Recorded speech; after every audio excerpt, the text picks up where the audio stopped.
Good afternoon, everyone. I want to welcome you to AgeGuide's Caregiver Seminar, Moving Caregivers from I Give Up to I Got This. I'm Marla Franczak, the Chief Executive Officer of AgeGuide Northeastern Illinois, and we are so excited for you to join us today. We're also excited to be here providing the seminar in partnership with AARP Illinois and the Alzheimer's Association. Good afternoon. My name is Colette Jordan, and I'm AgeGuide's Caregiver and Dementia Specialist. Almost everyone who seeks assistance from AgeGuide has a caregiver who helps them manage daily activities. Ensuring that caregivers have access to education and supports they need is vitally important to their own health and the health of the person they care for. Without dedicated and selfless caregivers like all of you, many older adults and people with disabilities could not remain living at home. Here in Illinois, there are over 1.5 million family caregivers who provide 1.4 billion hours of unpaid care each year. Of those, it's reported that 70% of these caregivers feel emotionally stressed, which leads us to my introduction to a very special guest that we have for you today. Loretta Woodward Veeny is an inspirational speaker who has delivered more than 300 speeches and presentations on dementia and caregiving since 2014, offering a wealth of information, encouragement, and humor to her audiences. Loretta is the author of Being My Mom's Mom, Refreshment for the Caregiver's Spirit, and Colors Flowing from My Mind. In 2006, after her beloved mother Doris was diagnosed with dementia, Loretta began learning everything she could about the disease and became a fierce advocate for her mom in that process. Loretta and her mom have been featured in articles in the Wall Street Journal, Psychology Today, the Washington Post, the New York Times, AARP Caregiver Stories, as well as a PBS special. In 2019, Loretta was selected as Trailblazer of the Year by Johns Hopkins Medicine.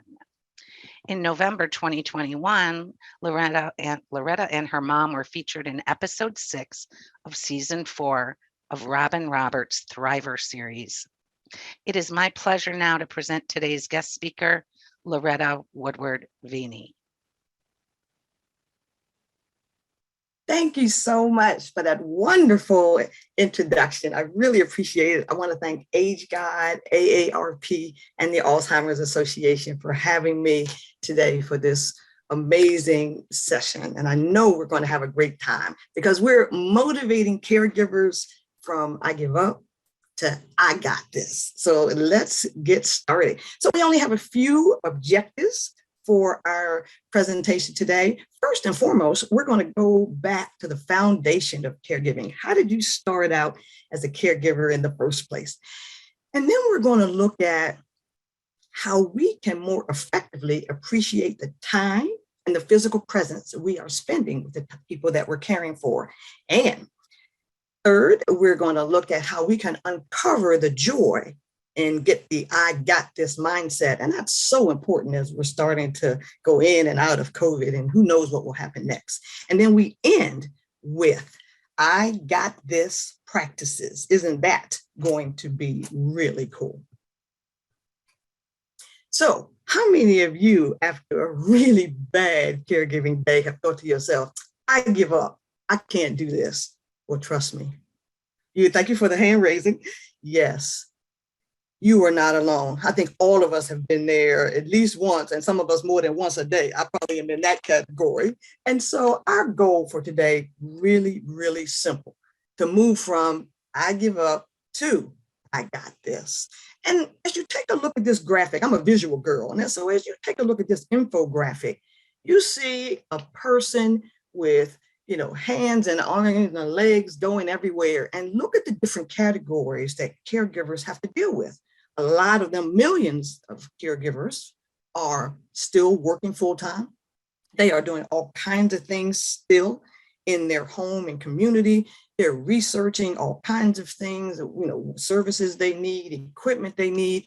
And so self-care in the bottom right there, sometimes that gets way left at the bottom. So with so many, responsibilities, it is no wonder sometimes we want to give up. So today is all about caring for ourselves. My mom was diagnosed with dementia in 2006 when she was 77 years old. And since that time, I have been asked multiple times, how do you describe what it's like being a caregiver, and particularly for someone with dementia? And you can feel free to use that quote on the left if you like. My answer is simple. Caregiving is the most challenging and rewarding job in the world.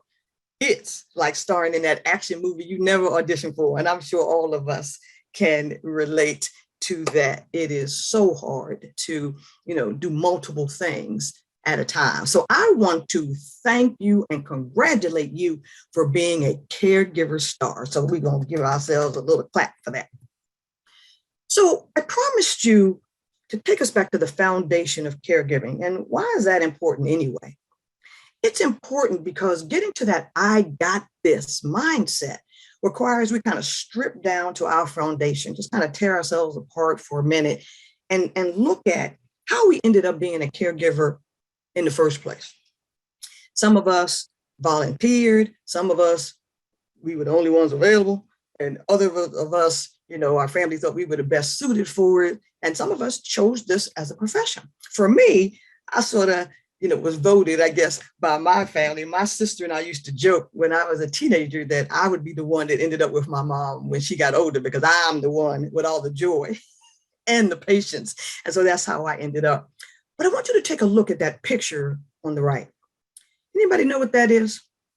We have limited time, so I'm going to tell you it is Ephesus in Turkey. I want you to take a close look through that picture. That thing, it was the library in Ephesus. And if you look through it, you see there's nothing in the middle. It is centuries old, and the whole thing, through war and famine and all that stuff, it just crumbled. What I want you to take away from this picture, though, is the fact that it is still standing after everything it's been through. And that's how I want you to think of yourself and your caregiving responsibilities. Please know you are much stronger than you think you are. We might feel like we're just going to crumble all the pieces, but we don't. And at the end of the day, we are still here. And so I want you to always go back to that foundation. Look, you're still upright. And I think sometimes the I give up mindset, it creeps in on us because the people we're caring for, if they're our loved ones, that I give up thing comes as a result of grieving in a way. We have the loss of expectations and dreams that we have for the relationship we were in. So in my mother's case, I miss talking to my mom so much. She's still here, but not really here. I'd give anything for another conversation with my mom. So that look, you see that little pose there. I'm at a park in Pennsylvania called Ricketts Glen. It has 21 waterfalls. And when I conquered that, I just raised my arms, and that's my I give up, I give up pose. That's my I got this pose. And I love it because it tells me that no matter what happens during the day, I'm still going to be here at the end, and I got this. So, at 62, doing 21 waterfalls and walking 7 miles, that was probably a bit more than I had intended, but I conquered it. And I want you to sort of relate that to our caregiving responsibilities, because it takes our hearts, our minds, our souls to be the best caregivers that we can be. So what I'm going to share with you during our short time today is the caregiving gifts along the journey that bring us joy. So let's take a look at those. We're going to start with hope, and then talk about faith and trust, gratitude, which is one of my favorites, and joy. Everything I do has to have some joy, especially since it's going to be long term. So since me and mom are going into, almost 16 years now of, her journey, we need these gifts. So let's start with hope. I think the number one thing for us to know is that probably the number one, sort of obstacle to the I give up, with the I give up mindset is we think we're alone. Please know you are not alone. And you're going to hear lots about resources later on during this presentation, and lots from other people as well, the panel that's going to be coming up too. And they're going to share lots of resources for you. So I don't have to talk about it much. But my favorite, I have to show you my favorite family caregiving site, and it is AARP. And it just has endless ideas and caregiver stories and all things to lift us up. So what I want you to take from that is the realization that you are never alone. Sometimes it just feels like it, but there are people available even in the middle of the night. And I love this quote on the right from Lisa Gibbons. Remember the famous media personality, and she started something called Lisa's Care Connection. And this is one of my favorite quotes from her. It says, realize that there is no ideal enough. Even if you spend every second with your loved one and you intended to their every need, you would still find something else to feel guilty about. And so guilt is just that pervasive. So we have to really work to make sure that guilt does not eat us alive. And that's, like I said, one of my favorite quotes of all time, because it allows us to summon that strength that it's going to take to get through that day. So one of the things that has gotten me through the toughest days of these 15 plus years is just sharing one piece of hope. My mom's, primary caregivers, with myself, because sharing hope keeps you uplifted. So if you can take away one nugget today, I hope it's that you can share one piece of hope with, your loved ones, with each other, with other residents that you have, because that one piece of hope can go a long way. And as you see in the second bullet there, one ray of hope really can get you through the day. And I had someone who attended one of these conferences a few weeks ago say, it got me through my shift. And that's what it takes. And that was all her email said. And that was all I needed. And sometimes that really is all it takes. I think the one thing for us to remember is to never give up hope, as hard as some of these duties and responsibilities can be at times. If you're having a really hard day, just remember, tomorrow will be better than today.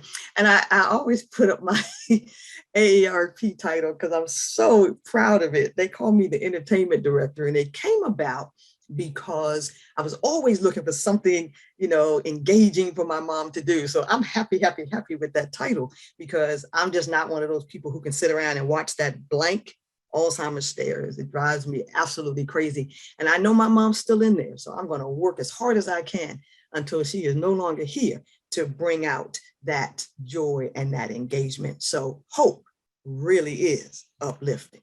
Now, this is not a faith presentation, but we all believe in something. And it's really our faith at times that can provide us with the strength and compassion that we need every day. Now, take a look at that picture.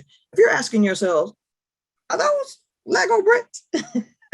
The answer is yes. I'm probably the only Lego instructor, right? But I love that picture. It was taken by the Washington Post, and sitting next to me was just the best man in America. And I swear, when I looked up compassion in the dictionary, I would see Tim's face. And I was lucky to be married to him for 30 years. We missed 31 by just a few weeks. And probably the worst thing ever was that almost 6 years ago, he died very suddenly while we were on vacation in New York. And I show you his funeral because one of the things I can look back on that day is just how many people lifted me up. My church immediately started a support group for me, and everybody asked me to write down the tasks that Tim, did for me. With my mom, he did everything for my mom, and I was so lost without him. We were Team Veeny. But that trust of all the things that we had done together for my mom as Team Veeny gave me the skill to know even without him, I could be successful. And I think a lot of times that I give up mindset is because we second guess a lot of the decisions that we make. The picture that has just appeared with my mom reading the menu in the hospital was a call I got on March 23rd of this year. And I was told my mother had hours or days to live, and they decided I could come over to the hospital to say goodbye. One of the hardest things I had to do was put my mom in hospice on that evening, and I was following my mother's wishes. She had very specific written instructions. They told me she was in liver failure, and the only way to find out what's causing it is to go in with a little tube, and my mother wanted no parts of that. So I called hospice as she wished. However, just because that was her wish did not make it any easier to go through with that decision. So I think that to get to that, I got this mindset, we have to make sure we trust the decisions that we make and not second guess ourselves, because that second guessing lots of time can shift us to that, I just give up thing. And I think being in the situation I am now, where it's just me and my mom, I had a sister, but she was diagnosed with MS the same year my mom was diagnosed with dementia. And she died in 2011. Actually, my husband and my sister died on the same day, 5 years apart. And it has taken every bit of my faith and my trust to stay in that I got this mindset. And primarily I'm there because I know the two of them would be incredibly proud of me and how I have continued with my mom. We also used to joke that my mother was going to outlive all of us, and she really is trying, isn't she? But 6 months after being in hospice, she's still here. So clearly, girl did not get the memo that she was dying. And so that brings us from hope, faith, and trust to gratitude. And I know we don't have time to do it now, but if you feel like popping in the chat, 1, 2, or 3 things that you're grateful for, here are mine. I'm really grateful for the 10 years that I had Tim as part of Team Veeny, and that he was able to help me care for my mom. And he didn't just help me. I was still working full time and he was retired. He drove my mom everywhere. They went to lunch and shopping and all this type of stuff. And he saved me so much time off from work by driving her to the doctor and doing all kinds of things. I wouldn't be here in the situation that I'm in now were it not for him. I'm also grateful for Life Springs Elder Care. That is the group home my mom lives in Temple Hills, Maryland. And they love that woman as much as I do. She is getting amazing care, even through that crazy lockdown of COVID. And I know she's being engaged every day. But I also know that I need to share that gratitude with them. So you see the thank you for what you do for us balloon that I gave to Janet, who is the best caregiver in the world. And, the care she provides and love to my mom is just second to none. And I want them always to know that. One of the other things I did to show my gratitude was, who knew my mom was going to give us get a stimulus check? And I was able to share that with Janet and other caregivers to show my appreciation for all they did being locked in with my mother. I'm also grateful that now that I am fully retired and this is my full-time profession at this point, and after a 40-year physical security career, and I was thrilled to leave in June, and now I can dedicate all of my time and energy to uplifting caregivers, which I believe I was born to do. So gratitude, I'm going to show you one of my favorite apps before we close today too. Now, you might be thinking to yourself, well, okay, well, I'm just going to stay in this I give up mindset. What can it hurt? It can hurt a lot. It can lead to anger, to resentment, to illness, and the thing we don't want, to death. So I love this picture from my book, Refreshment for the Caregiver Spirit. If people who know me well are on this call, they're like, I know you didn't sit on this balcony in Maui for 20 minutes a day, but I really did. And I think we have to learn to be more intentional on taking a seat to take care of ourselves. And if we don't do that, we put ourselves in a really bad position. So we really want to try and do our best to take a seat to take care of ourselves.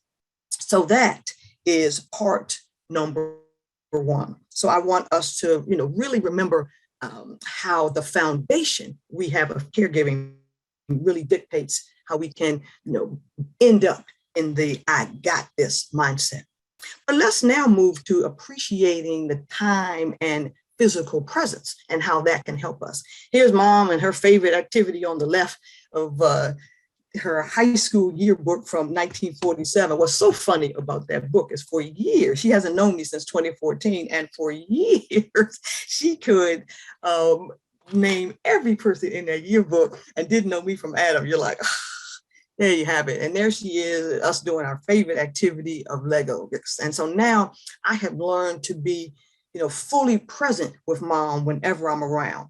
But I didn't get that way right away.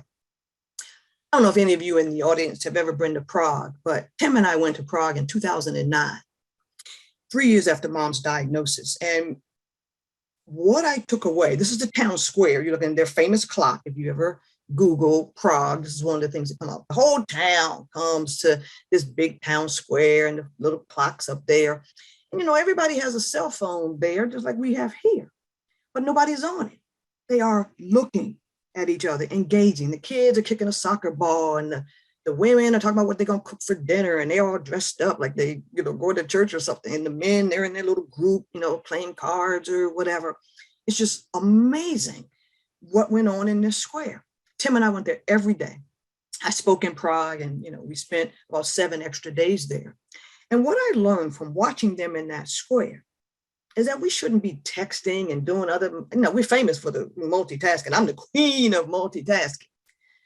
But isn't it better, since we don't know how long our loved ones are going to be here, to be fully present with them?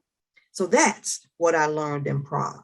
So what came out of that, appreciating the time we have with them, is using our time wisely and stopping to smell the roses. The little girl in that picture was 4.5 years old. It's my granddaughter Kendall, and it was maybe an hour after Tim died. We were in Cooperstown, New York when he died, and we were at this huge Episcopal church across the street. And after he died, we stumbled out of the hospital and into this courtyard and fell on the ground, basically cried our eyes out. And that little girl picked those roses and said, "I don't think Pappy would want you to cry."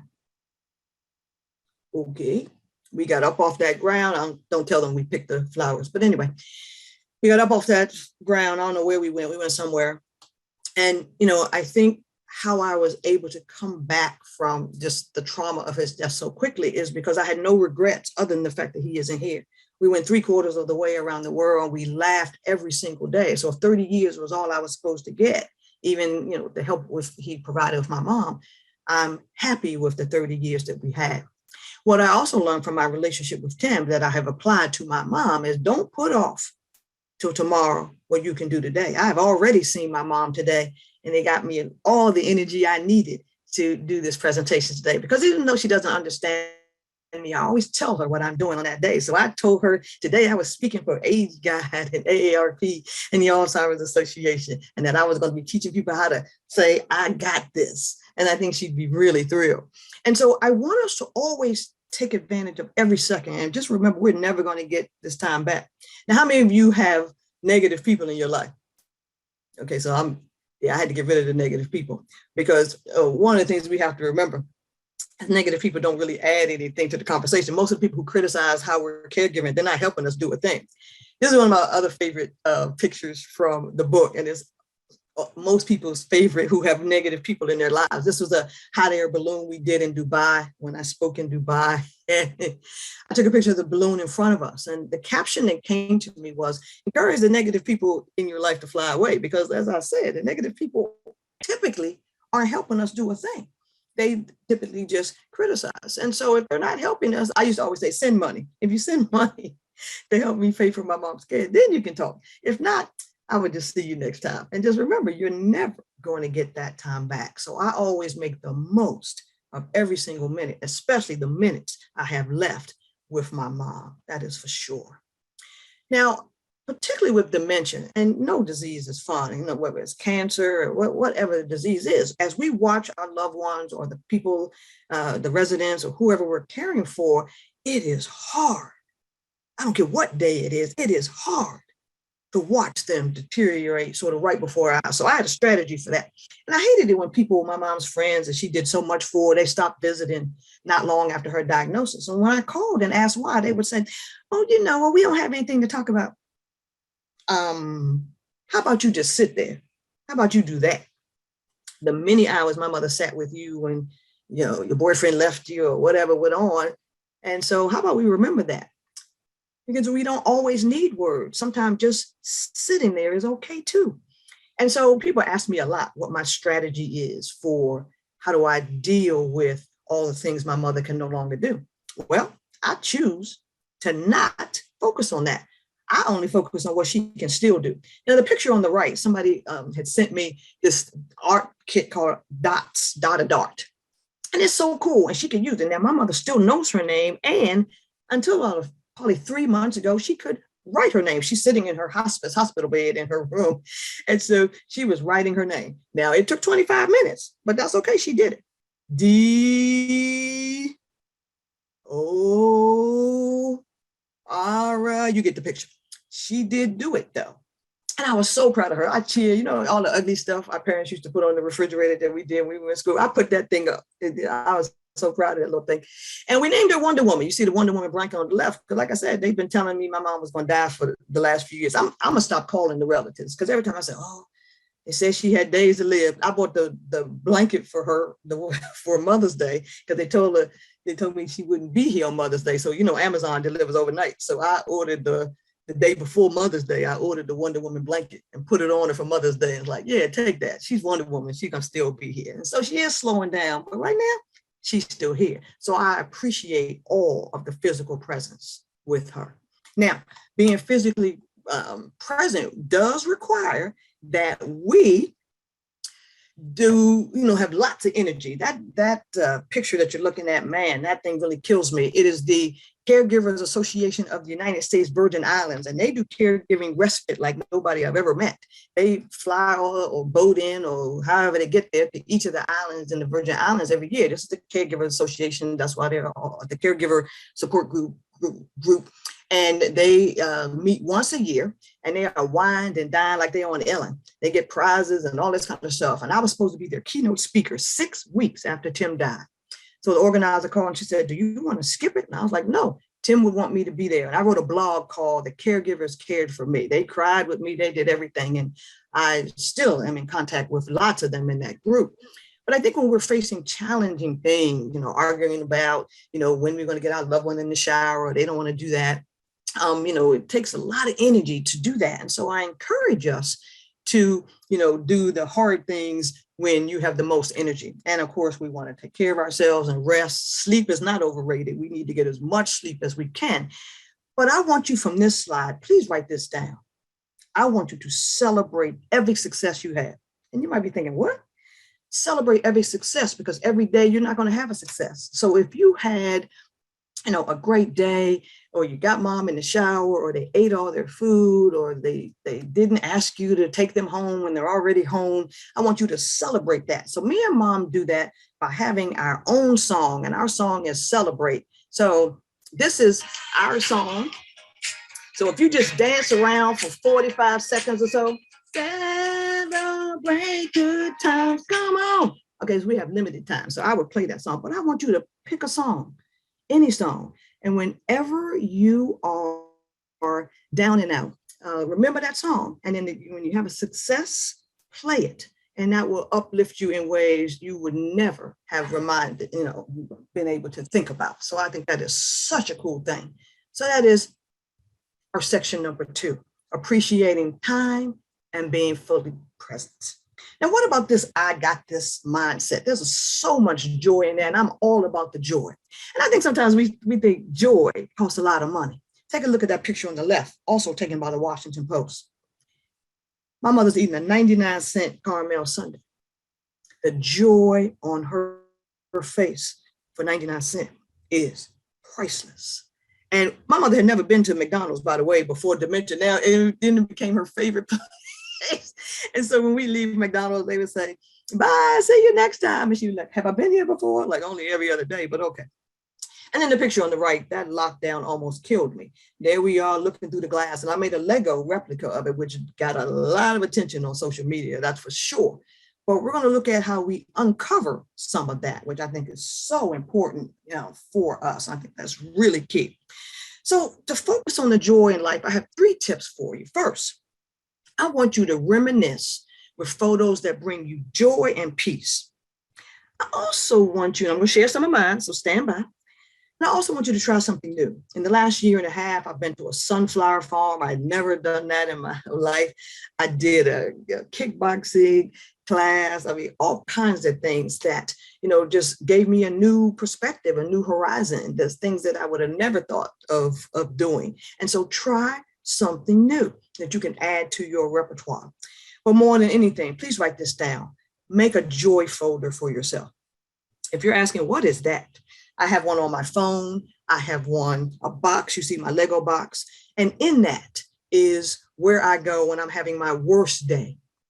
And what is interesting about the box is I put everything in there that, somebody mailed me. You made my day. Thank you for uplifting me. You're the best person ever. That was the best seminar, whatever it is. Look at that set of rocks on the left.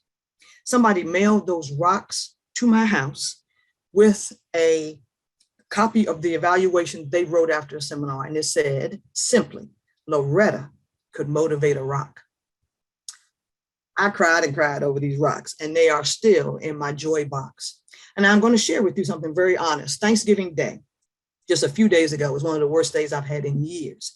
I had limited time with my mom because so many other relatives were visiting their loved ones. So I couldn't stay as long as I wanted. And I got in my car and I cried and cried and cried. And I came home and I looked in my joy box and I read through some of those things, and that I got this came back. I did get to cry out and it was cool, but I think we have to be honest about how we're feeling. So the door opened and my mother getting a pillow. What does that mean? Well, during the lockdown, I was so miserable and I was crying and talking to my best friend, about how miserable I was without seeing my mom for 99 days, other than through this glass. And so, a week later, this box appeared with 2 big pillows in it. My mother is holding hers, and this one is mine. And it just has a picture of me, my mom, me, and my granddaughter on it. And she got the pillow so we could hug it every time we missed each other.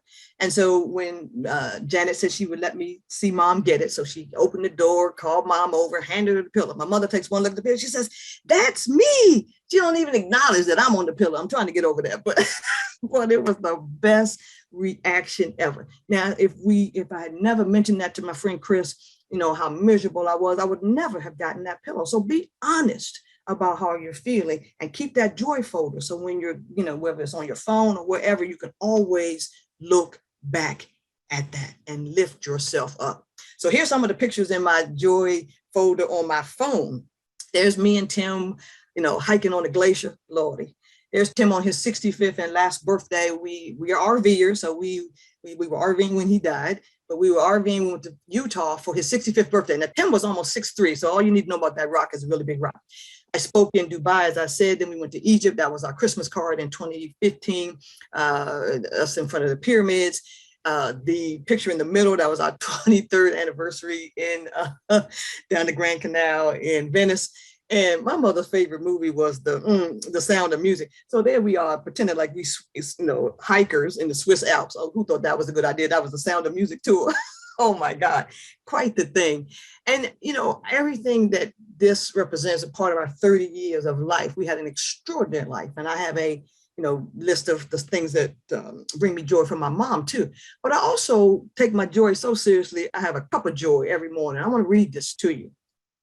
It says, "A cup of joy for the happiest day ever. Today, I will focus on all of the good things in my life. I will radiate optimism and gratitude. I will think it, feel it, speak it. I will see today as a new beginning, another chance to complain less and appreciate more.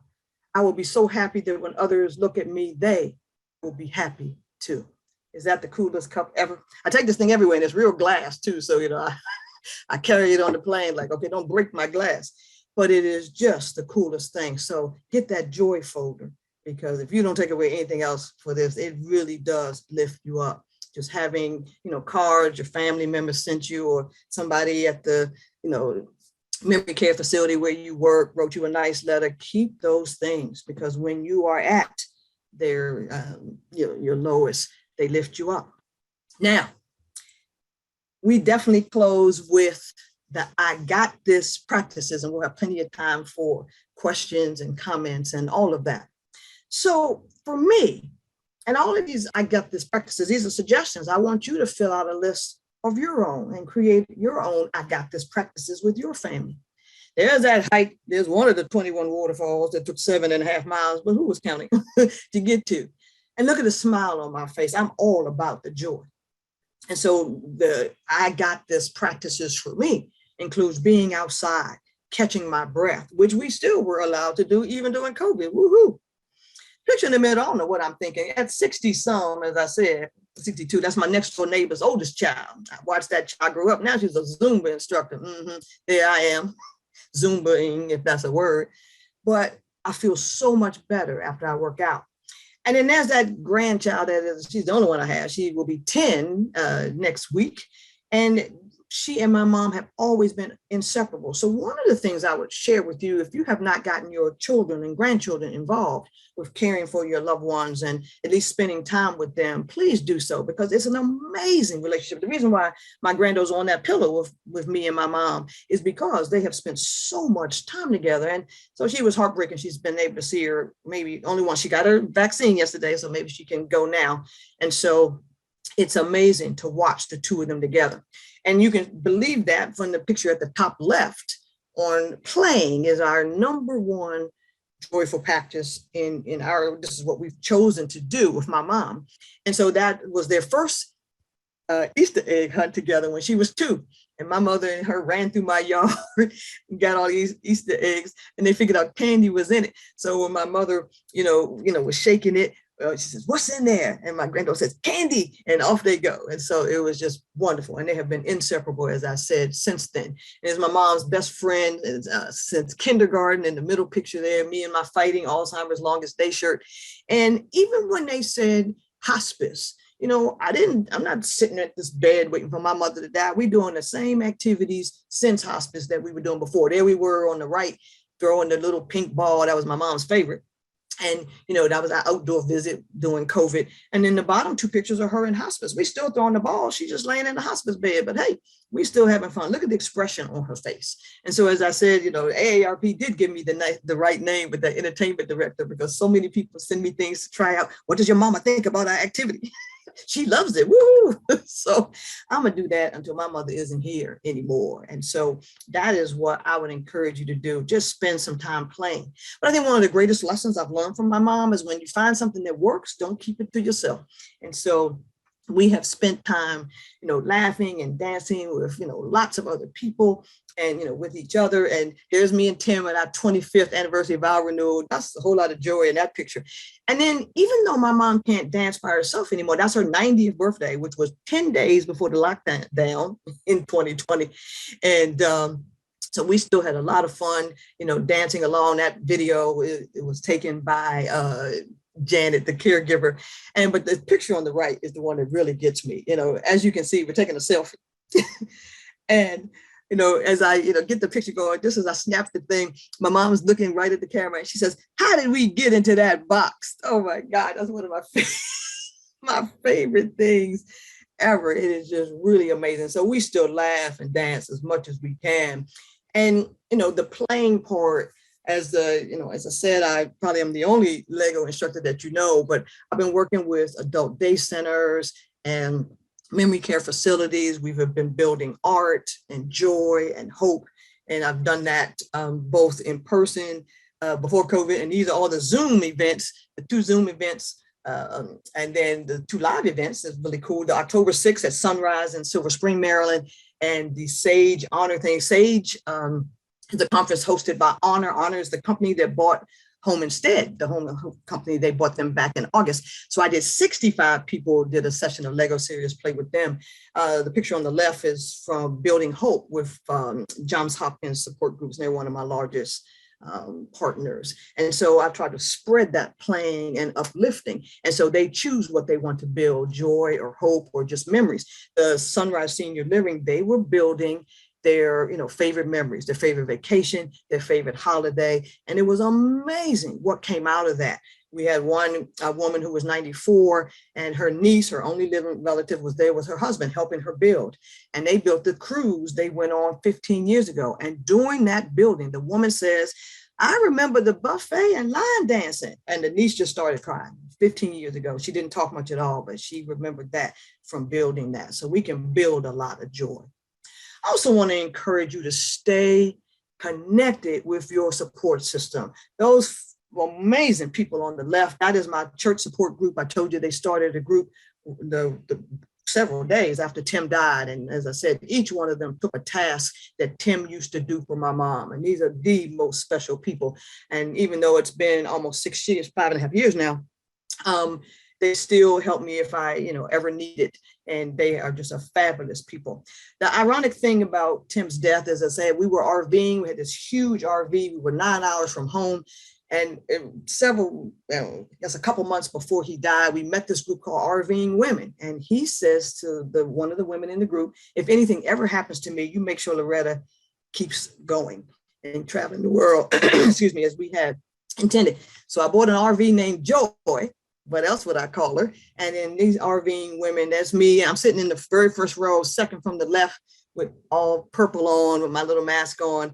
And these women have gotten me through some amazing things. And so I hope you have a group like this that you can rely on too. I don't know where I'd be without these women. So they are my greatest support system.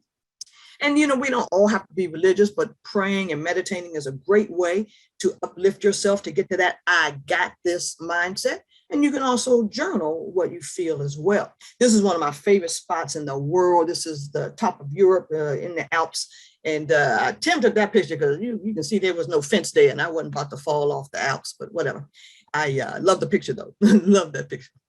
And so this is just one example of some of the meditations you can get, the mandalas that can make us feel better. There's a zillion of these as apps. This was amazing. This was JFK. Who knew JFK had done this big reading? And it was all about self-care.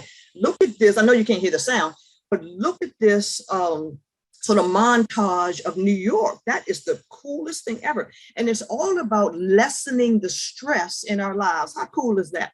And what was cool about that is that you didn't hear all the airplane announcements either. It was a really cool section. I hadn't been to JFK in a couple of years. This was just when I flew to California to do the honor Lego building thing. This is we don't have a lot of time to do this. I do a whole presentation on apps, but I'm gonna just show you my favorite apps. This is my caregiver screen on my phone. These are all the apps that I have to uplift myself and others. So I'll show you my favorites. This is Relax Melodies. If you do not have it, please get it. You make your own sounds. And so when mom could ride in the car with me and DC traffic was crazy, which it always is, she could pick her own sounds. And I made a playlist. And in the car, when she was, I want to go home, I want to go home, I want to go home, I would play that thing. And it was like a drug. She would just mellow right out. It has a timer. I have some friends who cannot go to sleep without their relaxed melodies. And so get that if you don't have it. There's a free version and a paid version. The free version is plenty. It has probably 20 some sounds. The paid version has 70. I do have the paid version, but you don't need it to help relax. So it is the coolest thing ever. Calm is very similar. It also has some meditations and that kind of thing. That is also very, very helpful. So I hope that helps you. And I have a gratitude journal that I absolutely love. And one of the things that you see on the left from May was being selected as one of Robin Roberts' Thriver Thursday sessions. Wow, I can't tell you how amazing that was. And they spent hours filming me and mom. And then I wrote on September 19th that I got the moms, and I don't know what was going on, but she was having lunch on a silver platter. I'm like, what? So I say, wow, you're eating off a silver platter. And she said, yes, I'm good. I thought, oh my God, who knew? Cheers for you, girl. And then on the 4th, of course, I wrote about being on the Good Morning America subjects. Who thought that was a possibility ever? But I think, the grateful journal that I have, I don't write in it every day, but when you look back on it, when you're having a bad day, you say, oh, I forgot all about that day. Until you look back, you can add pictures and videos. So get that app too. And I'm gonna show you a quote in a couple minutes on what I get in the email every day as part of the grateful journal. So I leave you with this. Try doing activities that will help you avoid burnout. And so, it's the fastest way to gain the I got this mindset. There we are doing some Lego matching. I made some little fidget things for her and she loves them. So, just remember how to play. So here's the quote that comes, I get a word a day, every day from my grateful journal. And I want to read this to you. You do not need to know precisely what is happening or where it is all going. What you need is to recognize the possibilities and the challenges offered by the present moment and to embrace them with courage faith, and hope. And so after today, I hope that you'll spend time being fully present with those that you care for, and that you'll take time to celebrate your successes because you deserve it. And so I wish for you hope for the future, gratitude for each day, and joy from those simple things.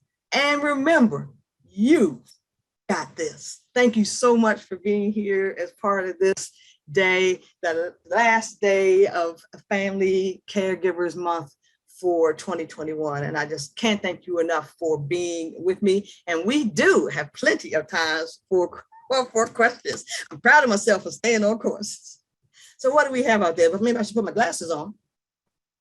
Wonderful, beautiful, thank you. Ooh, a lot of thank yous in there. Do we have any questions from our wonderful audience? Yeah, so Loretta, this is Courtney. Hi, Courtney. There's so many wonderful comments about how people are so grateful that they're here, they're listening to you and getting lots of tips. There's just so many comments about that. Okay. There are a couple of questions. I'm ready. One comes from Alyssa. It says, my mom doesn't have dementia, although I suspect it. Okay. How difficult is it to find the joy during the bad times? For example, I have clients who are combative. I get to go home, but my heart usually aches for the family who have the loved one through it. Sure. Yeah, I think it's a matter of, thankfully, my mom has never been combative. However, I think sometimes it's just a trial and error of trying different things that, will lessen the combativeness. And sometimes it takes, looking at several different activities before we find one. I'll just give you one example. I was doing a Lego session online, and this woman had thought about canceling because her husband was so disruptive. So instead of letting her cancel, we just suggested she turn her camera off and, just see what happens. And the whole time I was doing the Lego thing, he was just staring at the camera. I was like, wow, is this the disruptive person? And so all of a sudden, when I'm giving the next thing for them to build, I guess I was taking too long. He reaches over and grabs the Legos and puts them together. And the lady went berserk, oh my God, he's doing it. And everybody's crying except for me because I didn't know the story. And she had tried all of these activities. He would throw it on the floor. And apparently at one time he pushed her. And so there was some things, maybe it was time for put him in a memory care place. And all it took was a few Lego bricks. And so I think it's hard sometimes not to give up. You've tried so many things and, what is it? And I would just say, keep trying different things and try starting activities and things earlier in the day. A lot of times the behavioral issues don't appear until late afternoon when sundowners visits. When my mother first was diagnosed, sundowners started, 6 or so o'clock, 5, 6 o'clock. And I would tell people, if you're going to go visit my mom, go before 3. And of course, when people didn't, somebody would call me, oh, my mom, I went to see your mom. She took all her clothes off. I'm like, well, what time did you go? Well, 4:30. Did I tell you not to go after? Don't hold me accountable for her behavior if you did what I said not to do. And so I think it's a lot of trial and error. But yeah, my heart breaks a lot of times too when I go to these different places or see people online. It is heartbreaking. And I think, we just have to try to hang in there and give each other as much support as possible. And I hope that helps because there is a place and a time and a spark in there somewhere that if we look for it hard enough, I think we find it. And I think that the Lego thing with my mom just came about because we had spent so many years building with Legos when I was a kid. And so she didn't remember me. It's been almost 8 years since she has known my name or our relationship, but she remembers those Lego bricks clearly. So when you get them out, she just comes alive. And I know she's still in there. And every day I'm gonna go try to get it and bring her out. Yeah. Love that. Well, we have Wayne, who I think you'll appreciate this comment. It says, thank you so much. My day is brighter. Just wanted to share, when I moved in with my mom after my dad died, I mentioned to mom about using hot and cold water when taking a shower. Well, she replied and said, well, I don't use hot or cold when I wash. I use warm water. Yes. So very literal, right? Yes, very much so. Very much so. And I love the comment about the therapist. I think it's from Deborah Miller.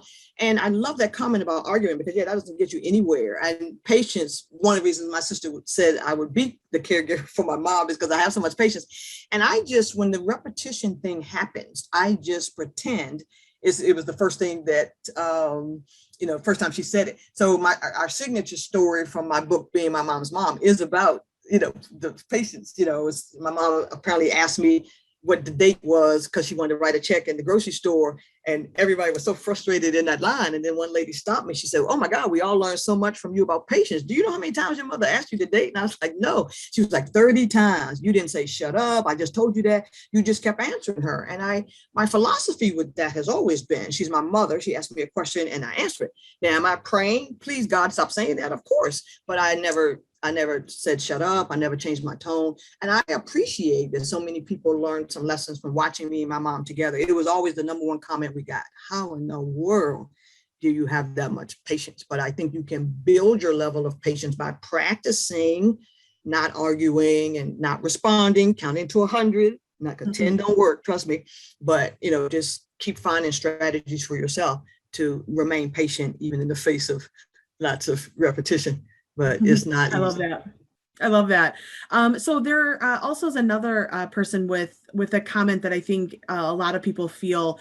And this is from Anthony. His father is 90 with dementia, and the siblings don't help. It's pretty much all on him. And Yes. ultimately, he's so happy and is certainly feeling rewarded, although difficult. But when, his father's smiling and they talk about the past, it's just really, really warming. Yes. But he makes the comment, "I still deal with guilt when I take a day off for myself." Yes. Yeah. And I think the guilt is, unfortunately it can kill you. I think you overcome that by realizing that, your dad would want you to take that day for yourself. That's how we recharge. And, I thought about whether I wanted to share this or not, but I will share it. So I'm still learning myself. So even though I'm 15 years in, so I took a class by Dementia Friendly America, the chapter I'm in, and there were 12 or so of us online taking it. And it was a 6 weeks course. And the first week, we're all getting to know each other and everything. And everybody says what they want to get out of the class. And we're all excited. And then the next week, the oldest guy in the class doesn't show up. And the lady announces, that he had died. And, he had so many plans, but he was working himself to death, caring for his wife. And I was so proud of him for signing up for the class, wanting to learn how to do self-care and other things. I just wondered, he was in his 80s, and I do wonder sometimes, do we wait too late? We have to take that hour or that day and for yourself, because if we don't recharge, it makes it almost impossible to be the person that we know we can be. I didn't know that man from Adam. I only was with him that 1 week, but that hour and a half, I was so excited about the class, and I was devastated when they announced that he had died. And he had said, even his introduction, how much round the clock he was working. And you're thinking, you can't do that, forever. But I just felt horrible, about it. And I think, those stories, and then there are statistics that I don't think you want to know of how many people die before the person they're caring for. And that is not at all what we want. So when I, have a opinion guilt or whatever, if I'm going somewhere for the evening to speak somewhere, I know my mother knows I'm helping other people in doing that. And she was the one that taught us to always share. So whatever you have to tell yourself to take that hour or that day, do it. Because, especially if nobody else is helping you. I've helped a lot of families and done some mediation for families where the siblings don't help. And we've tried to get a daily success plan. So other people will pitch in and you give them a task other than say, can anybody help me? Anybody got any time to go see? But give them a task. Can you take dad to the barbershop? Either yes or no. And so I think there are ways to try to get siblings to help. I kept my sister informed, even when the MS, incapacitated her greatly. I always kept her informed of what I was doing with my mom, even though she couldn't help.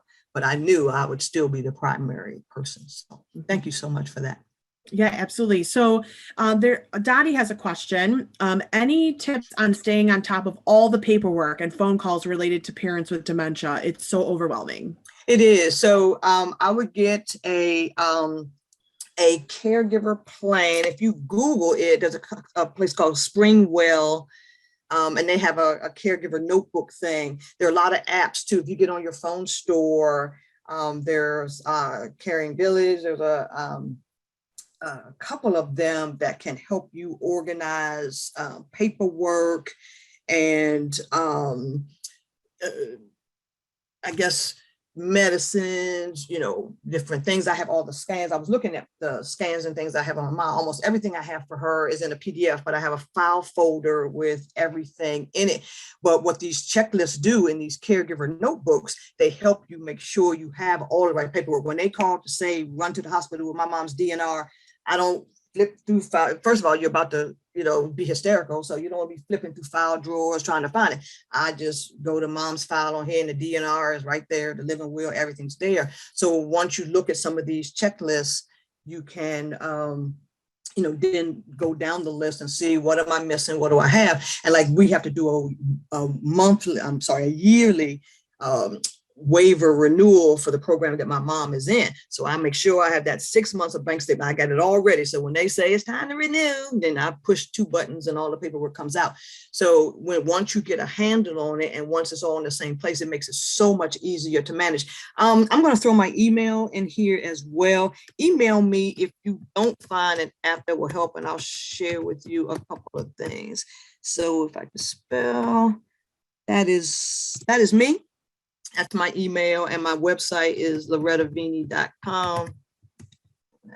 It is. And so you can contact me, either way if you don't find that. But if you just Google Caregiver Notebook, that tells you all the things you need, and it does help you manage. The Caring Village and the Carely apps, both of them help you not only organize who's going to take what task, but it also helps you organize the documents within it. And there's a way you can do a privacy lock on it. So like if a church member is helping you with some tasks, they can't see the person's personal, DNRs or other forms or anything like that. So there's some great stuff out there to help with that.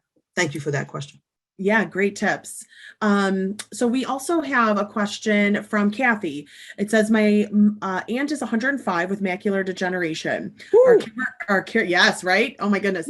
Our caregivers are amazing, but listening to them and to read to her with their accents is difficult. She struggles listening to recorded stories because they're usually too long. Okay.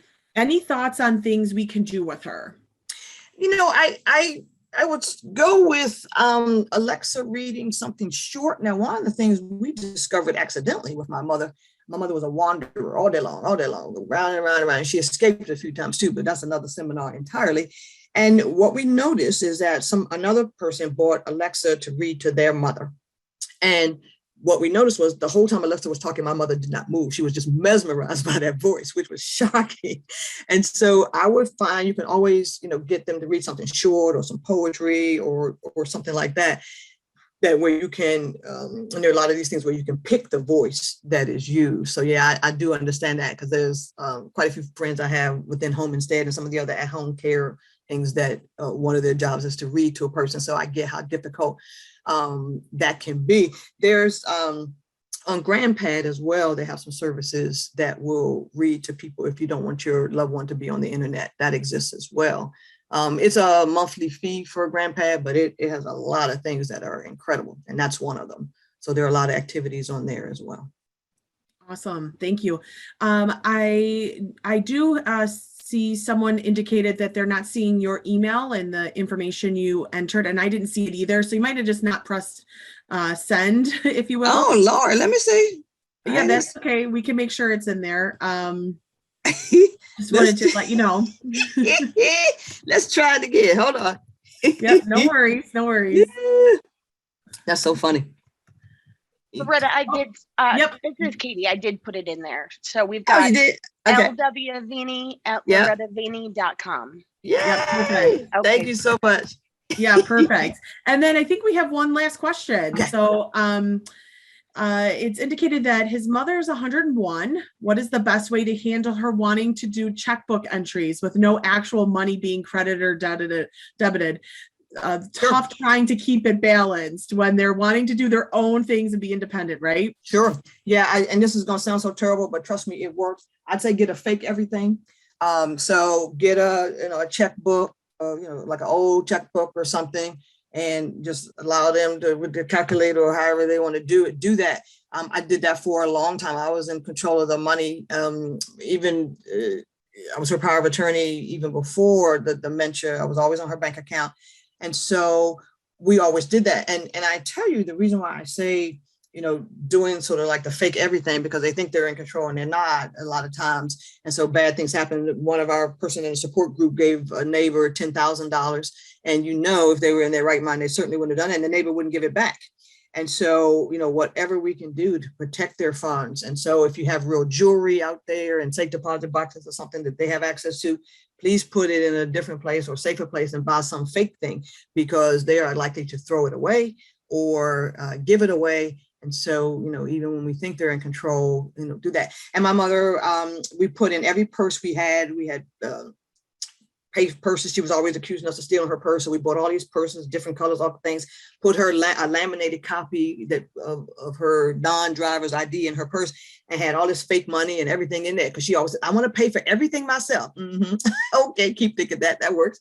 And so she never realized the money was fake or anything. And so, it's, it can be tough doing that, but it is also a way to sort of keep the peace, especially if behavioral issues result from them acting out when they can't do things on their own. Wonderful, wonderful tips. And that came from the Alzheimer's Association. One of the first seminars I ever went to said to duplicate items. So duplicate purses and keys. Wait, you took my keys. Where are my keys? And I got 12 identical things from the dollar store, keychains, and put some old church keys on there. And we would just keep them everywhere. So whenever she started yelling for her key, we would just grab one set and hand it to her. And so, anything to keep them calm, and engaged and whatever else. But that was the best tip I ever got. And I was like, I said, 15 years ago from the Alzheimer's Association, never forget it. So I always wanted to say thank you to them for giving me that tip. Still use this stuff. I love it. I love all of these tips. It's wonderful. We have received a lot of comments and questions as it relates to how people can receive these slides. Sure, I can do that.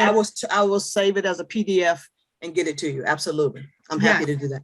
Wonderful. Absolutely. Wonderful. And we, of course, are recording this session, so we'll be able to send it via email, as well as it will be on social media through AgeGuide and AARP's Facebook websites, etc. afterward. Okay.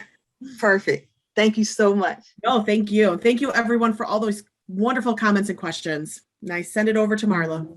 Thank you. Thank you so much, Courtney. And thank you so much, Loretta, for sharing your knowledge and your experience with us today. As you so aptly shared, when a family caregiver is cared for and given the right resources, they can keep their loved ones at home longer and they can thrive. It is now our pleasure to introduce our panel of specialists in the caregiving field here in Illinois. Today, you'll learn about the resources these organizations offer so you can thrive in your caregiver roles. Just a reminder, you can put your questions in the chat box and the panelists will respond to you, hopefully within a week. And also our panelists' contact information is here on the screen. So you can write that down if you would like to contact them directly, and it'll also be sent to you after the presentation.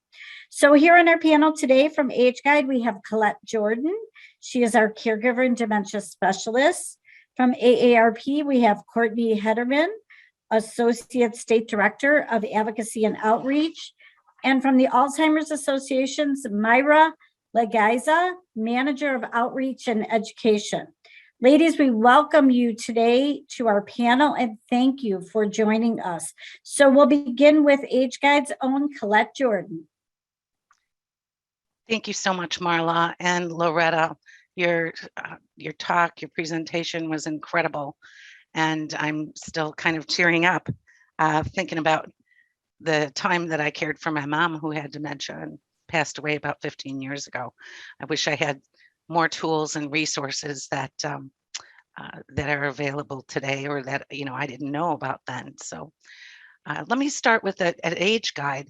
It's our mission to be a vital resource and an advocate for people as we age by providing thoughtful guidance, supportive services, and meaningful connections.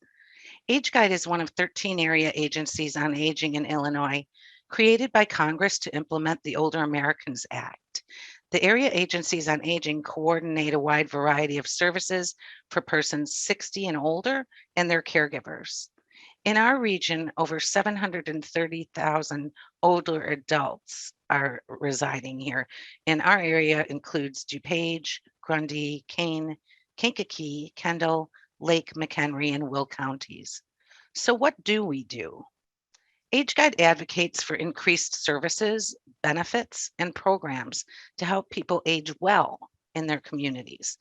One of AgeGuide's primary functions is to award funding to local agencies in each of our counties to provide core services under the Older Americans Act.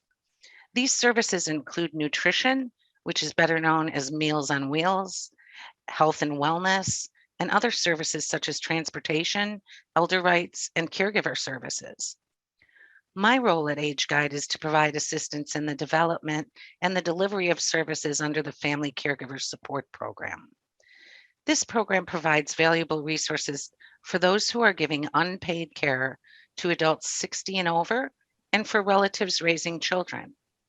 The first point I'd like to highlight is that there are no income restrictions or eligibility requirements for this program. It's strictly based on need. The program includes our caregiver resource centers that provide information about available services. They can assess your situation and help connect you to programs to assist you. What caregiver doesn't need a break once in a while? There are alternatives to taking a break from caregiving called Respite that include options to receive help in your home, at adult day centers, or short-term stays in nursing homes. There are also options to obtain funding in unforeseen circumstances called gap filling, and they can help pay for a variety of items that are not covered by insurance or any other means. Legal services help with long-term planning, guardianship, or other legal matters.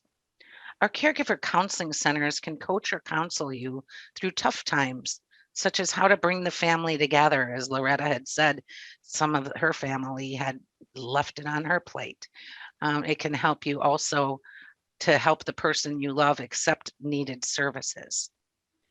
There are training and education programs that can assist you to take care of yourself or to learn how-to caregiving skills. And lastly, there are support groups that allow you to share experiences and to understand that you are not alone. Anyone who has been in the role as a caregiver understands what it means to juggle responsibilities, whether it's arranging and driving to and from medical appointments, cooking, cleaning, managing finances, and a multitude of other tasks.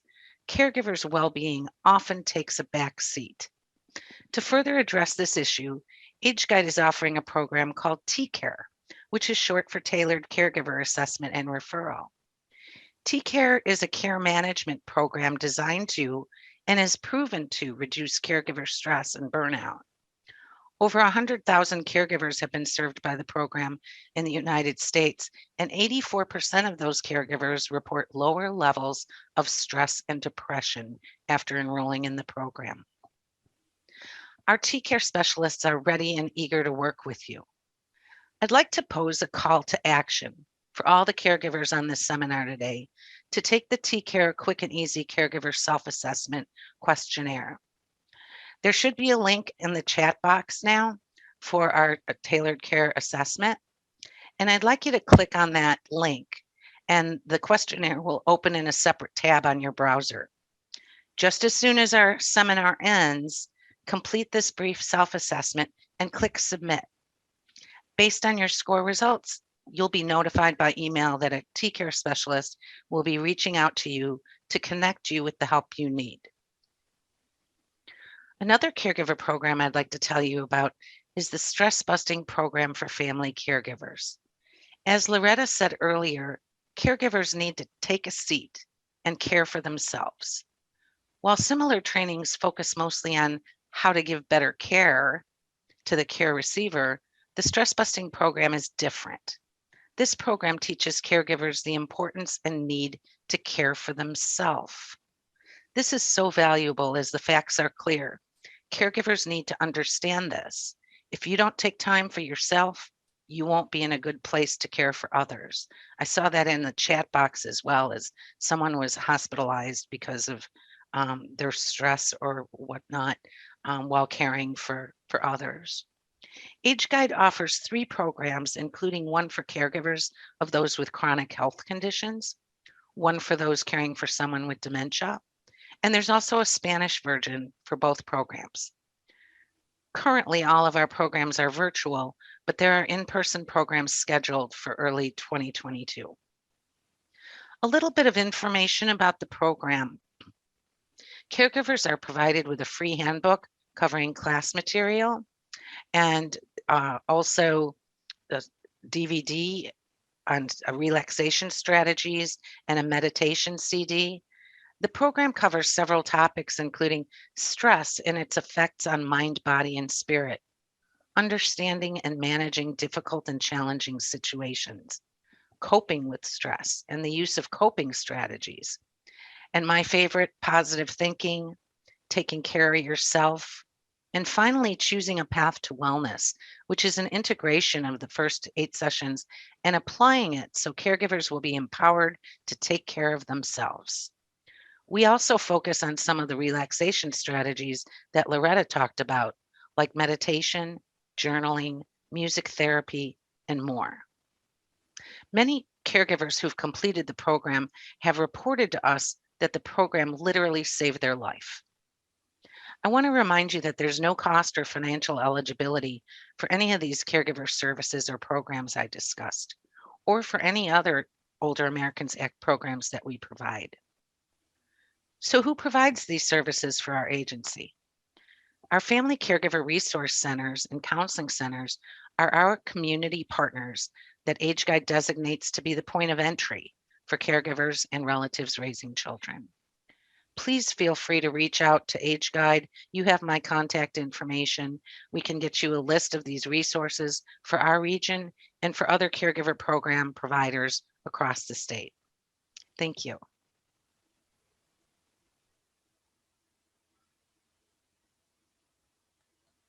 Hey, Courtney. Yep. Hi, everyone. Thank you so much. I'm really thrilled to be here today. Happy Caregivers Month. AARP has been thrilled to sponsor this event with AgeGuide and Alzheimer's Association, and just really want to give a special, thanks and shout out to Loretta. What a wonderful presentation you gave. I'm inspired. I think you've inspired so many of us on this call. So just thank you so very much. Just speaking, obviously for AARP Illinois' purposes, AARP really is striving to make it easier for older individuals, older adults to live independently and remain in their homes and communities where they prefer to be, surrounded by friends and family, and providing planning resources and additional forms of support to family caregivers.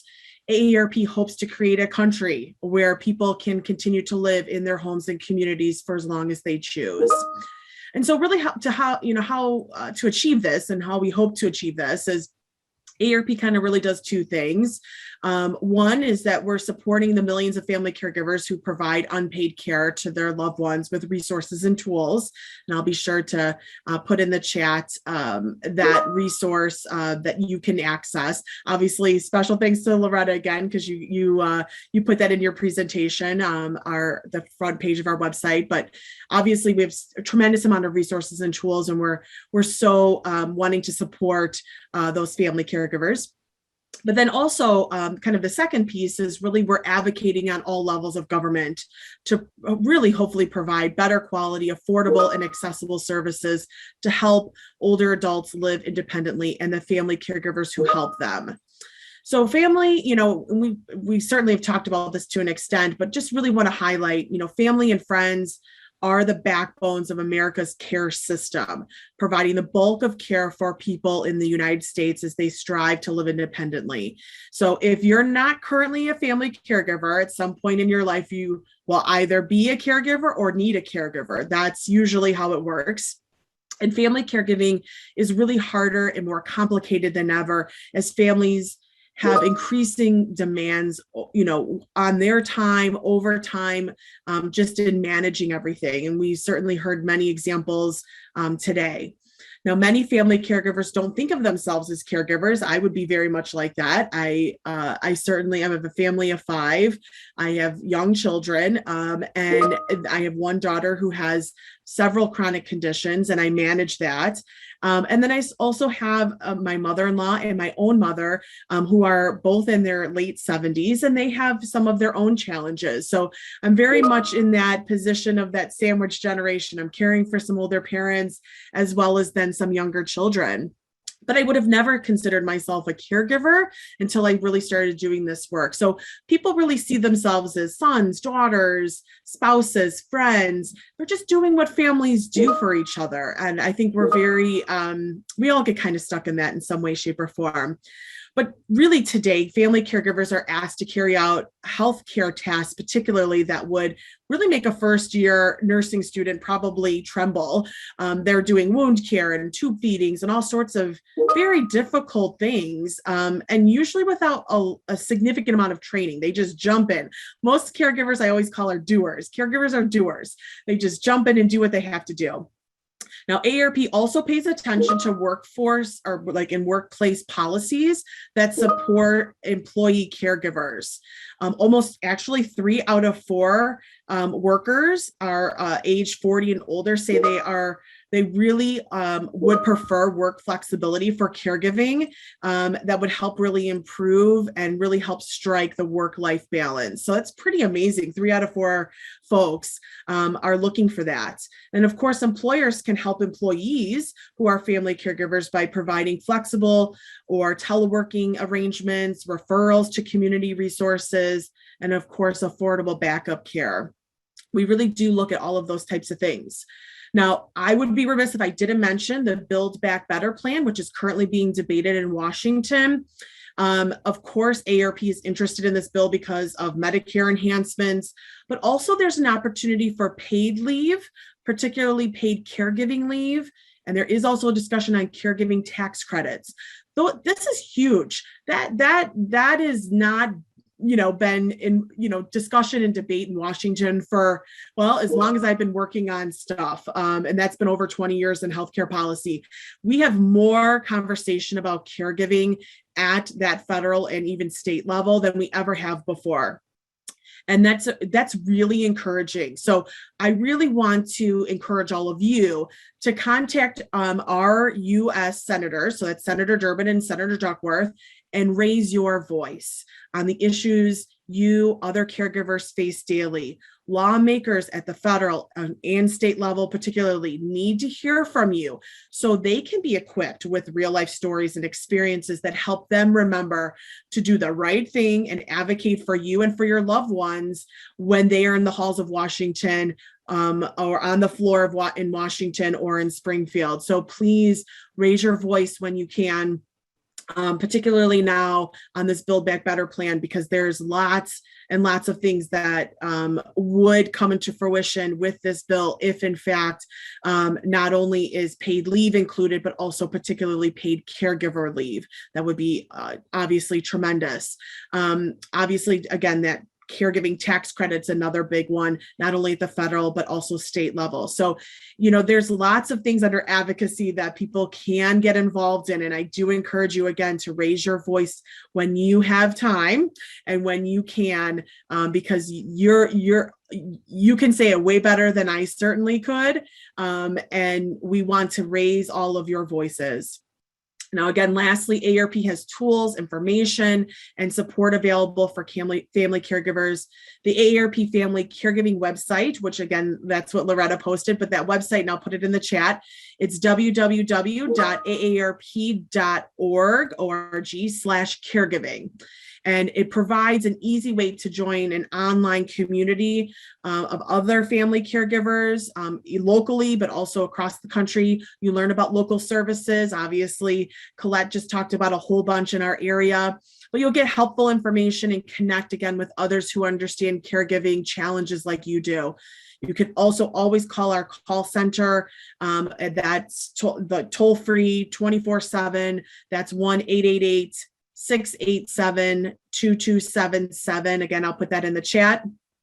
And just lastly, please feel free to contact me directly if you need anything. I'm happy to help, whether it's about caregiving or other issues, I'll put my phone number and my email in the chat as well. I'm always happy to help in any way that I can. But again, thank you so much. Best wishes for health and happiness for you, for your loved ones, and of course, wish you all very happy holidays. Thanks so much. Are you going to put your number in the chat? You got it. I sure will. All right, thank you. Okay, Myra. Hi, everyone. My name is Myra Legeza. I am one of the managers of education and community volunteers at the Alzheimer's Association for the Illinois chapter. Just a little bit about the association. The Alzheimer's Association is the worldwide voluntary health organization in Alzheimer's care, support, and research. Our vision is a world without Alzheimer's and all other dementias. And then our mission is the Alzheimer's Association leads the way to end Alzheimer's and all other dementias by accelerating global research, driving risk reduction and early detection, and maximizing quality care and support. So as I mentioned, my name is Myra from the Alzheimer's Association Illinois chapter. So I cover a big portion. I cover Kane County, Kendall County, DuPage, Western Cook County suburbs, and then any Spanish requests. So I'm very, very busy. And while I am from the Illinois chapter, we have offices throughout the whole entire country. So it doesn't matter where you live. I still try to convince my husband, like, we can move to Hawaii and I could find a job at the association somehow, but he's still not having that. So I've been at the association for 5 years. My job, along with my team of volunteers, is to educate as many people as I can about Alzheimer's and the work that we do. So we don't hear, I wish I would have known about you sooner. You know, my loved one showed signs 5 years ago, 6 years ago, and I'm just learning about everything now. And one thing I do want to say that Loretta mentioned, the fake wallets and purses and checks. That is one of the tips that I give the most, and I always hear great feedback. So if you have not tried it, I definitely would suggest for you to try the whole fake wallets and purses and things like that. So happy Caregiver Month, and the Alzheimer's Association celebrates more than 11 million family members and friends across the country who are currently caring for a person with Alzheimer's, living with Alzheimer's. So according to the 2021 Facts and Figures report, more than 11 million Americans provide unpaid care for people with Alzheimer's and other dementias. In 2020, caregivers of people with Alzheimer's or other dementias provide an estimate 15.3 billion hours of unpaid assistance, a contribution to the nation valued at nearly 257 billion with a B dollars. 83% of help provided to older adults in the United States comes mostly from family members, friends, and other unpaid caregivers. And nearly half of all caregivers, 48%, who provide help to older adults do so for someone with Alzheimer's or another form of dementia. So we know that the demand for being a caregiver increases over time.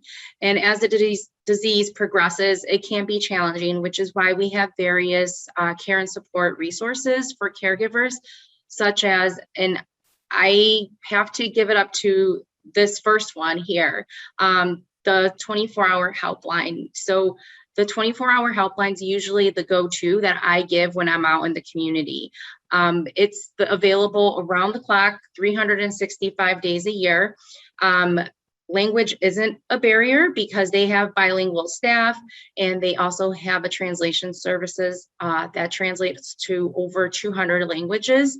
Through this free service, specialists and master level clinicians offer confidential support and information to provide people living with the disease, caregivers, families, and the public. So when I was out in the community a lot, people would always come to me about like different research or questions. And if I didn't know the answer, I would always give them the helpline number, because they're just a great wealth of information, and they have access to a huge database too. So I always tell, people are always doing studies or finding studies. So if you find like a study or have a question about the latest research when it comes to Alzheimer's, they are able to provide you with that information. And that number is 800-272-3900. And again, it's 24/7, 365. We were off all last week and our helpline was still working regardless, even though the rest of us were off, they were still at the office or at their homes answering phone calls 24/7. So I have to give them a kudos because they're just phenomenal. Another thing that we have, because of COVID, just like everyone else, we have transitioned all of our programs from in-person to virtual platforms. So we're using Zoom, and I think it's a great thing. I guess it's a positive thing, I feel like, on my behalf, because I know that as a caregiver, you don't have those 2 to 3 hours to put aside to travel to the place. Let's say, for example, a community center. So it might be like a 30-40 minute drive with traffic, and then sit through a presentation that's an hour and a half, and then drive home. And we know that that is not, sorry, my light turned off. We know that sometimes as a caregiver, you don't have that time. So I think that was like the one positive thing that I saw out of COVID. So now you could take our programs either by webinar, by phone, and now we actually moved to some of our in-person programs as well. And these programs are available to you for free, and you can find more information at our communityresourcefinder.org. We have also I try to do a Spanish program on the third Saturday of the month at 11 a.m. And you can find that on alz.org/CRF, where you could find a lot. It's a community resource finder online tool, and you can find different resources such as community living services, day programs, medical resources, our education programs, our support groups. So whether you're in the area or across the country, we have that database where you can find different services to help someone live with dementia. Another thing that you can find, one thing I do want to mention, is our support groups. Our support group, I was kind of struggling with our support group, trying to figure out how to do this, but we do have a Spanish support group that's a hybrid model that you can meet in person or via Zoom. It is at the Brookfield Public Library the first Friday of the month at 4:30. But because we know that we don't have many Spanish support groups, we have decided to meet via Zoom. So we could give you that information. If you just send me an email, I could always sign you up for that. And the last thing I want to talk about is our ALZ Connected.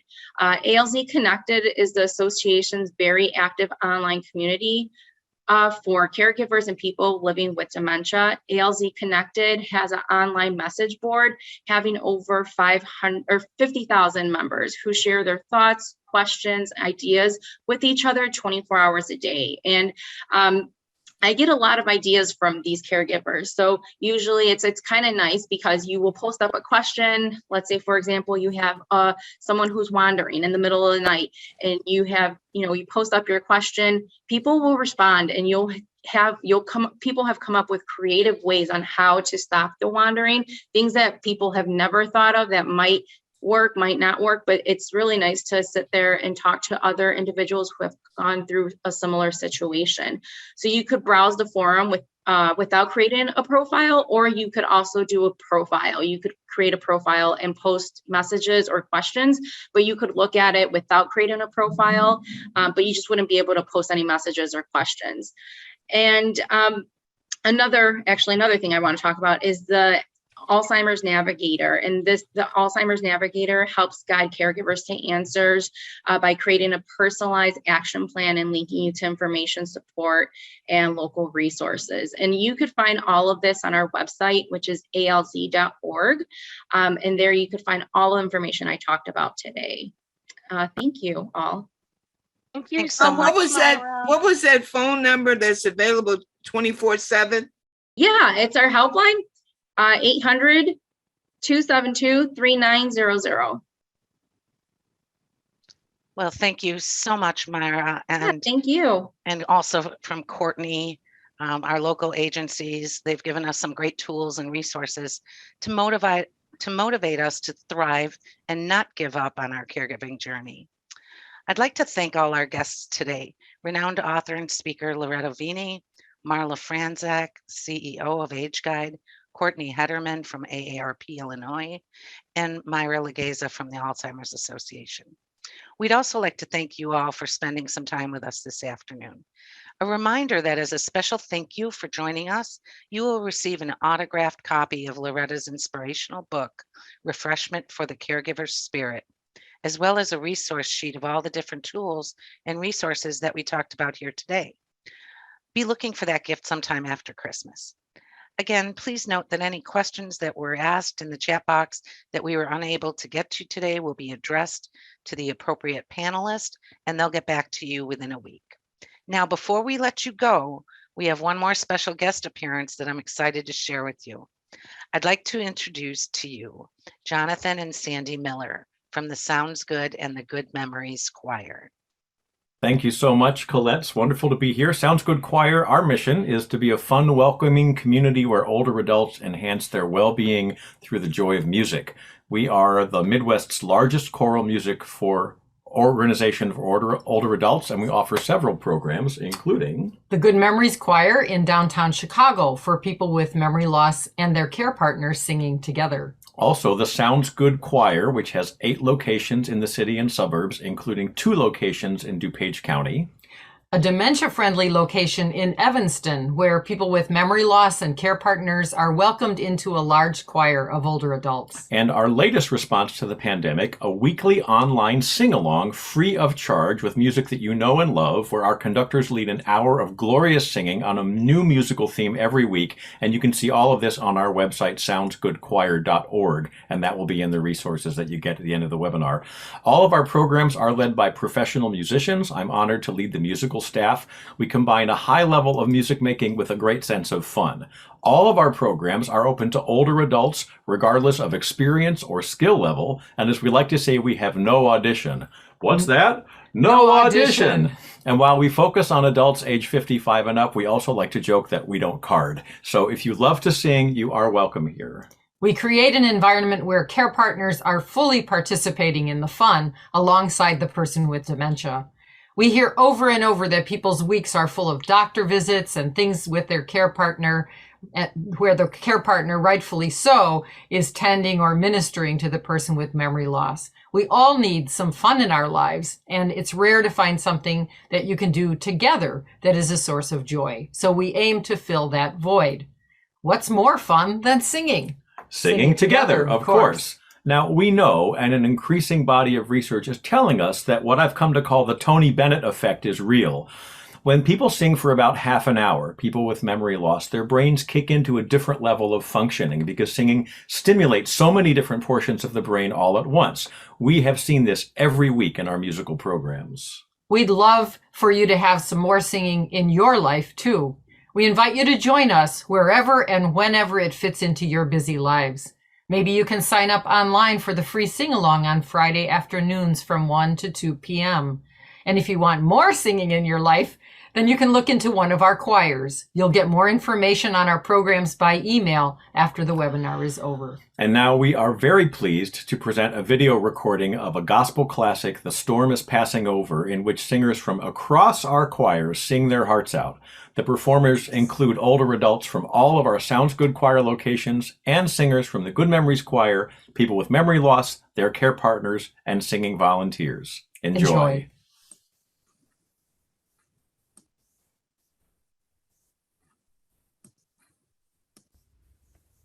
Hi, I'm Rosie Reese with the Sounds Good Choir for older adults in the Chicago area.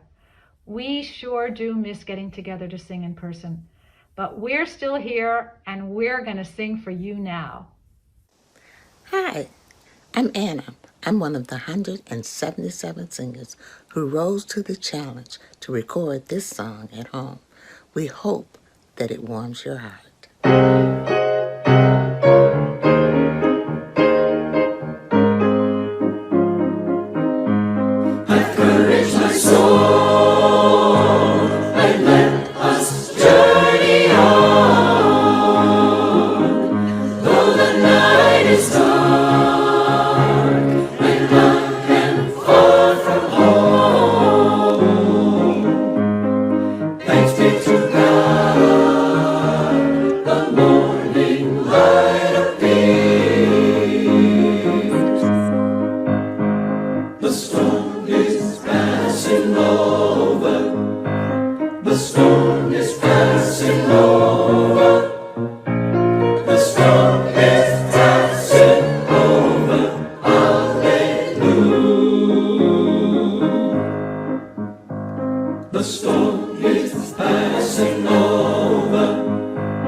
The storm is passing over. The storm is passing over.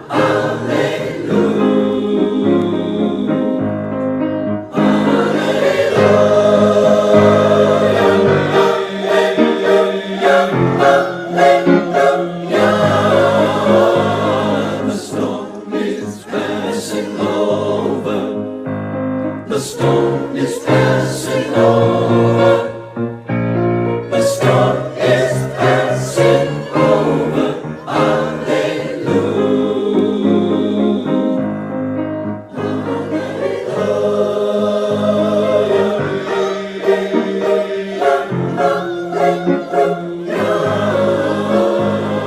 The storm is passing over. The storm is passing over. The storm is passing over. The storm is passing over. The storm is passing over. The storm is passing over.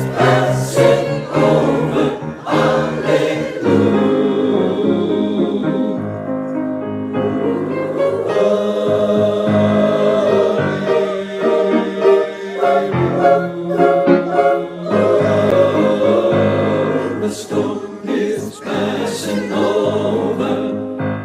The storm is passing over. The storm is passing over.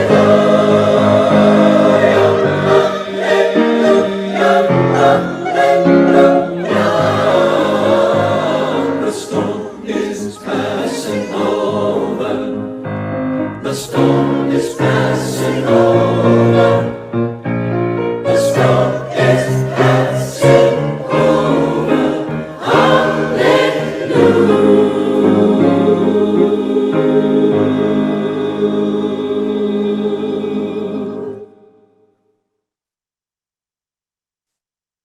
Oh my gosh, that was just so wonderful. Jonathan and Sandy, thank you so much for everything that you're doing. And thank you everyone for joining us today. And remember, you got this.